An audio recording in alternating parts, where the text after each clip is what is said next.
نافع نے بیان کیا، انہوں نے کہا کہ ہم سے عبداللہ بن عمر رضی اللہ عنہ نے بیان کیا کہ احد کی لڑائی کے موقع پر وہ رسول اللہ صلی اللہ علیہ وسلم کے سامنے جنگ پر جانے کے لیے پیش ہوئے تو انہیں اجازت نہیں ملی۔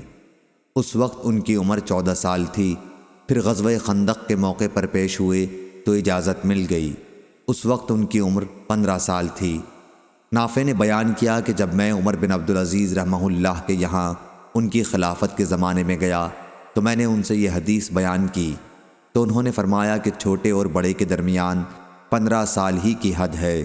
پھر انہوں نے اپنے حاکموں کو لکھا کہ جس بچے کی عمر 15 سال کی ہو جائے اس کا فوجی وظیفہ بیت المال سے مقرر کر دیں۔ صحیح بخاری حدیث نمبر 2664۔ سفیان نے بیان کیا، انہوں نے کہا ہم سے صفوان بن سلیم نے بیان کیا، ان سے عطا بن یسار نے اور ان سے ابو سعید خدری رضی اللہ عنہ نے کہ نبی کریم صلی اللہ علیہ وسلم نے فرمایا ہر بالغ پر جمعہ کے دن غسل واجب ہے۔ صحیح بخاری حدیث نمبر 2665۔